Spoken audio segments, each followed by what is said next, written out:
Yo, what's up? Welcome back to another episode of The Source. So last night's ticket finished in the red slightly, but overall wasn't a bad night. Top bet went 1-0.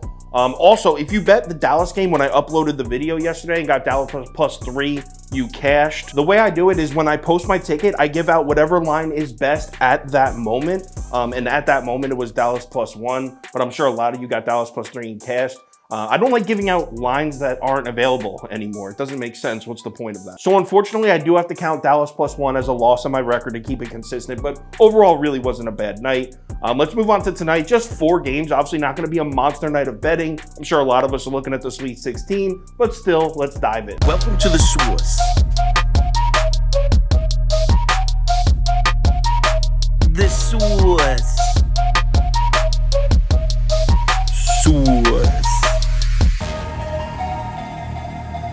Hey, get the Source. First up, Knicks are on a back-to-back. They're in Orlando to play the Magic. This is 7 p.m. start. Total opens up at 229, and this line opens up Orlando plus 2.5. Public is all over the Knicks in this one. In fact, this is the most public play on the board by far out of the 4 games today. Line does react to it. It moves up to 3. We're now looking at Orlando plus 3.5. Let's take a quick look at our spreadsheet. According to the model, the line for this game should be Orlando plus 3.9. So really no lean at all. That's basically exactly where the books have. First of all, I want to say that the Knicks weren't bad last night. Miami played great, especially on the offensive end. Jimmy Butler was Michael Jordan. The Heat as a team shot 57.1% from 3. If your opponent hits over 57% of their threes, you're going to lose a lot of games regardless of how well you played. That being said, the game before that for the Knicks was against Minnesota, and the T-Wolves shot 58.3% from 3 on the Knicks. Now again, some of that is bad luck. I watched both those games, and there were definitely some shots where it's like, oh, yo, that was good defense.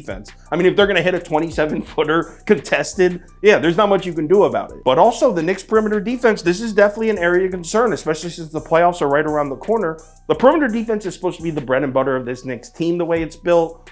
In the month of March, it hasn't been there. They're towards the bottom of the league. Good news for the Knicks, though. They play Orlando now, and the Magic just aren't a threat from outside. Here's Orlando's shot distribution in the month of March. 11th at the rim, 9th from mid-range, 26th from 3. The outside shooting for Orlando is non-existent. Not only do they take very few three-point shots, but as a team, they're just shooting 34.9% from 3 since March 1st. So the few outside shots that they do take aren't falling at a high rate at all. It's the perfect offense for this Knicks perimeter defense to get back on track and put up a good performance. Knicks are on a back-to-back. Obviously, they just played last night, but the Knicks are 7-4 straight up and 6-3-2 against the spread on 0 days rest this year. That's 5th best and 6th best in the NBA. They've been very good in this spot all season. Jalen Suggs out again for the Magic, so he'll miss another game. I know it's super square, but I'm going to ride with my guys again. I'm going to take the Knicks, side with the heavy public, and lay the points. I'd also lean over in this one. Teams on 0 days rest tend to go over. I think it's cashing at a 53.1% rate this year. I checked that a few days ago. It may have changed, but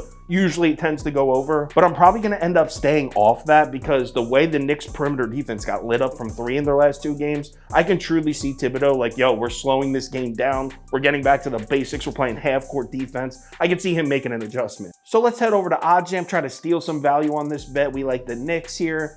And it looks like we can steal a hook here. We can get Knicks -3 at -114 on Barstool. So let's lock that in next game. Cavs are on the road in Brooklyn to play the Nets. This is a 7:30 p.m. start. This total opens up low, 218, and this line opens up Brooklyn +5. This line has been dropping. Last night it drops to 4.5. This morning it's now down to Brooklyn +4. We got a pros versus public look here. Public definitely on the Cavs. Sharp money definitely on the Brooklyn Nets. So let's take a look at our spreadsheet. According to the model, the line for this game should be Brooklyn +2.87. So it's a very, very slight lean on the Nets, about 1 point. I went with the Nets in the first leg of this doubleheader and it lost. I had Brooklyn +4.5.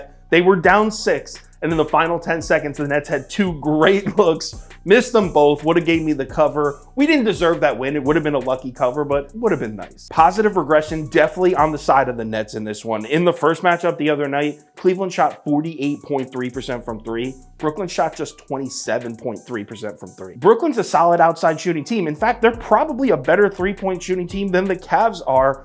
The chances of that happening again, very slim. I'm on Brooklyn. I know they killed us the other night. It was actually my bet of the day the other night. It lost. That sucked.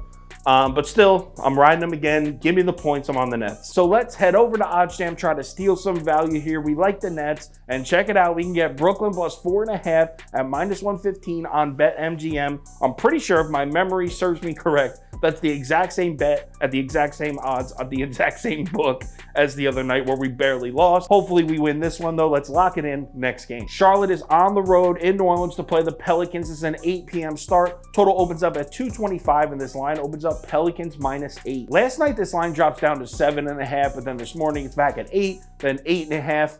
Actually, some books have it all the way up at 9 here. Public is definitely on New Orleans, but the money's closer to even, so there are some sharps out there that like Charlotte. Let's take a quick look at our spreadsheet. According to the model, the line for this game should be Pelicans -, so no lean at all. That's exactly where the books have. Now, if you look at the efficiency numbers since March 1st, and that's the sample size I've been using, Charlotte's still sitting at 3rd in defensive efficiency. But here's the thing. Mark Williams got hurt on March 9th, and if you change the sample size to since March 10th, they drop all the way back to 17. This Hornets defense has taken a huge hit without Mark Williams on the floor, and that's all they have is their defense, because this is the worst offense in the NBA. Charlotte is dead last in the NBA this month, averaging just 104.5 points per 100 possessions. That's dead last, 30th.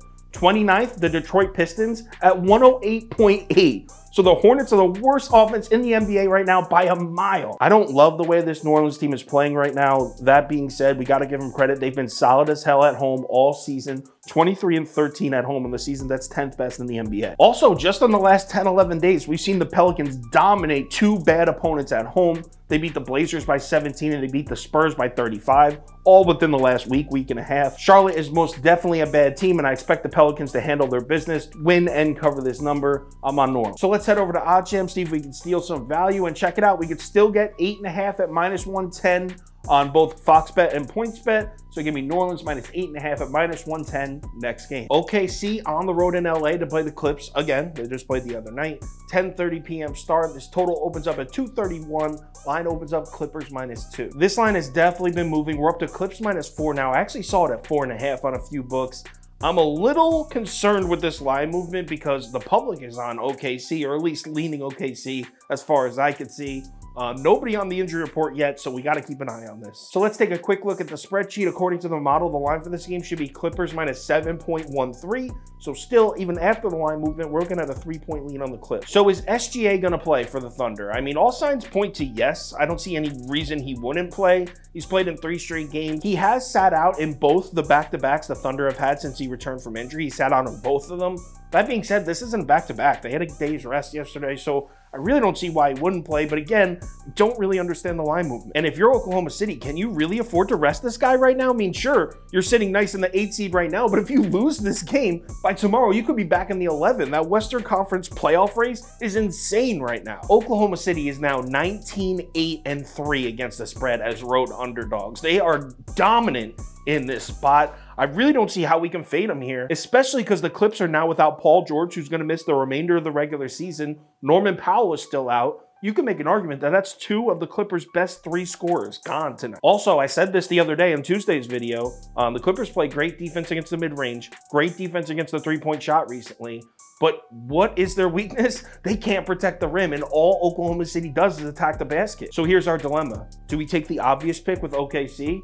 Matchup-wise, trend-wise, analytics-wise, OKC +4 is the pick.